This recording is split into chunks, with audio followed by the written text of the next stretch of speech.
Y a-t-il des lieux qui favorisent la connexion ou des moments appropriés pour connecter? Dans chaque endroit, il y a l'information. L'information a des caractères différents en fonction de ce qui a été vécu dans cet endroit-là. Par exemple, il y a des endroits où on se sent très très mal et on apprend par exemple que c'est un endroit où des gens se sont déchirés, voire il y a eu quelqu'un qui a péri à cet endroit-là. Enfin, on sentait qu'il y avait quelque chose qui n'était pas OK.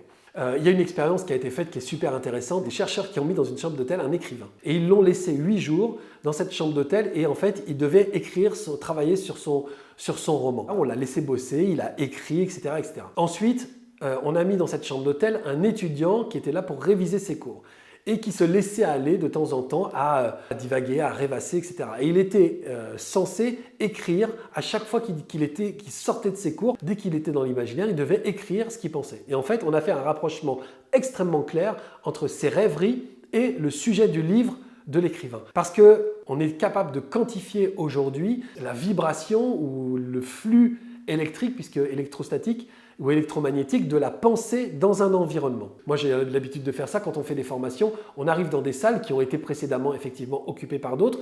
Quand on est connecté et quand on a justement la capacité de lire l'énergie, on peut carrément dire quel type de personne était là avant nous. Est-ce que c'était un séminaire sur la vente? Est-ce que c'était quelque chose sur le bien-être? On est vraiment capable de dire ça parce qu'il y a une atmosphère, une onde électromagnétique qui sont en fait le résidu de la pensée des gens qui étaient là juste avant nous. Ça existe aujourd'hui, on sait faire. Plus on va être dans un lieu qui est porté en spiritualité et plus ça va être favorable à la connexion puisqu'on ne va pas être obligé préalablement de se débarrasser de cette onde électromagnétique de la pensée et du mental. Si on va connecter dans une entreprise, ce sera beaucoup plus compliqué que si on va connecter dans un lieu de culte. Parce que si on va connecter dans un lieu de culte, il est lui-même porté par l'énergie spirituelle, tandis que dans une société, on sera plus porté par l'énergie mentale, par l'énergie de l'action, de faire, d'organiser, de réfléchir stratégiquement. Et il n'y a pas véritablement de place, à part dans la tête du patron et de quelques cadres, pour la spiritualité, parce qu'eux, ils voient les choses potentielles, et voir les choses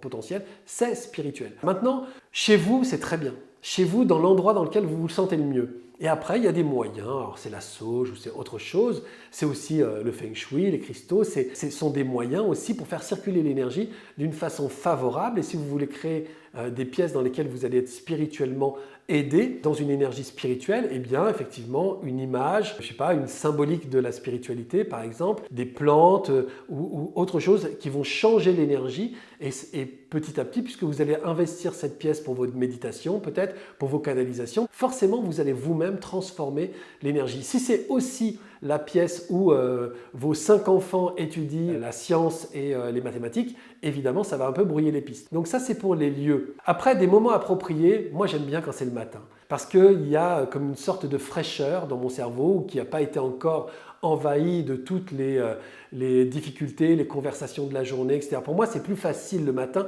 que le soir. Après, il y a des gens qui aiment bien le soir parce que le soir, ils ont enfin éliminé tout ça. La journée est passée, ils éliminent tout ça, ils arrivent à se désintoxiquer. Moi, c'est difficile pour moi parce que mon cerveau prend plein d'informations et j'ai du mal à les évacuer. Mais les gens qui arrivent à évacuer le soir, au moment où ils se mettent dans leur lit, eh bien, ils se connectent.